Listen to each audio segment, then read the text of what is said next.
अस्सलाम वालेकुम। उम्मीद है आप सब खैर खैरियत से होंगे। आज जो है द ह्यूमन ट्रांसपोर्ट सिस्टम यानी ह्यूमन ट्रांसपोर्ट सिस्टम के बारे में पढ़ेंगे। इंसानों में ट्रांसपोर्ट सिस्टम कैसे होता है और क्या होता है। तो हम सबको मालूम है ट्रांसपोर्ट सिस्टम में तीन चीज़ें ज़रूरी होती हैं, heart, blood and blood vessels. तो ब्लड का जो है दौरानिया यानी गर्दिश करना ह्यूमन बॉडी में, उसे हम ह्यूमन ट्रांसपोर्ट सिस्टम कहते हैं। तो चलिए स्टार्ट करते हैं। पहले जी human heart. Heart is muscular organ responsible for providing blood through blood vessels.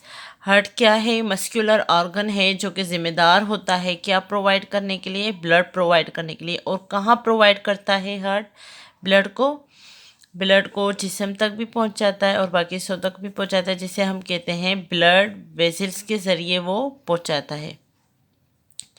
जी बिल्कुल, ब्लड वेसल्स जो है वो आप कह सकते हैं ज़रिया होती हैं हार्ट से खून को जिस्म तक पहुंचाने का और जिस्म से खून को हार्ट तक पहुंचाने का। अब जी लोकेशन क्या होती है? हार्ट मौजूद कहाँ होता है हमारे जिस्म में?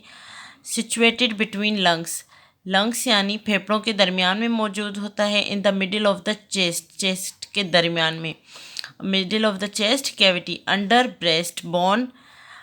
जी बिल्कुल, ब्रेस्ट बोन के नीचे मौजूद होता है। हार्ट इनक्लोज्ड इन अ सेक, एक थैलीनुमा शक्ल में ये इनक्लोज्ड होता है, जिसे हम पेरिकार्डियम कहते हैं। रेड कलर नहीं, ये जो बाहर की आपको लेयर नज़र आ रही है ये पेरिकार्डियम है और इसके अंदर हार्ट जो है मौजूद होता है। तो जी there is fluid, pericardial fluid. अब जो ये आप रेड कलर का देख रहे हैं ये पेरिकार्डियल फ्लूइड होता है। Pericardial fluid reduce friction between pericardium and heart. ये क्या करता है? फ्रिक्शन को जो है कम करता है। किस चीज़ की फ्रिक्शन को कम करता है? किसके दरमियान में? बिटवीन पेरिकार्डियम एंड हार्ट और पेरिकार्डियम के जो दरमियान की फ्रिक्शन है उसे कम करता है। जब दिल कॉन्ट्रैक्ट और रिलैक्स होता है तो ये जो है उसमें उसकी हेल्प करता है। 4 चैम्बर्स ऑफ हार्ट। दिल के जो है 4 चैम्बर्स हैं। 2 upper chambers are called atria, 2 lower chambers are called ventricles. जो ऊपर चैम्बर्स हैं उन्हें हम आर्ट्रिया कहते हैं और जो लोअर चैम्बर्स हैं उन्हें हम वेंट्रिकल्स कहते हैं। The upper thin walled chambers are, जो अपर ये दो हैं ये थिन वॉल्ड चैम्बर्स होते हैं जिन्हें हम आर्ट्रिया कहते हैं। उन्हें हम लेफ्ट आर्ट्रिया यानी left atrium and right atrium कहते हैं।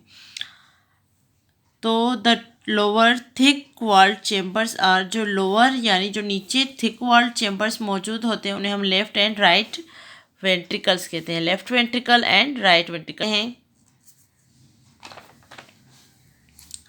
Double pump. Heart acts as a double pump. हमारी जो दिल है वो डबल पंप करती है।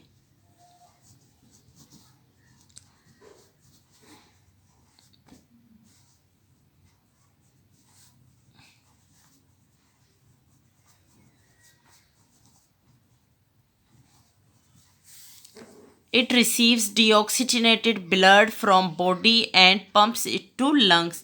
यह क्या रिसीव करती है? ये रिसीव करती है डीऑक्सीजनेटेड ब्लड यानी जो ऑक्सीजन जिसमें शामिल ना हो उस ब्लड को कैरी करती है और लंग्स तक पहुंचाती है। एट द सेम टाइम, उसी के दौरान उसी वक्त ये क्या रिसीव करती है? ऑक्सीजनेटेड ब्लड जिसमें ऑक्सीजन की मौजूदगी हो। और ये वो कहाँ से ऑक्सीजनेटेड ब्लड को रिसीव करती है? वो करती है लंग से। कौन? वो हार्ट लंग से रिसीव करती है and pump it to all parts of the body, और इसे दिल के जिस्म के पूरे हिस्से तक पहुंचा देती है। और हमें मालूम हो गया कि हार्ट एक्ट्स अ डबल पंप। ऑक्सीजनेटेड ब्लड को भी जो है ये पंप करती है और लंग्स तक पहुंचाती है, और डीऑक्सीजनेटेड ब्लड को भी पंप करती है, लेती लंग्स से और पूरे जिस्म तक पहुंचाती है। उम्मीद है आपको आज का लेक्चर समझ आया होगा। मेरे चैनल को लाइक करें, शेयर करें, सब्सक्राइब करें और कमेंट करना ना भूलें। थैंक्स।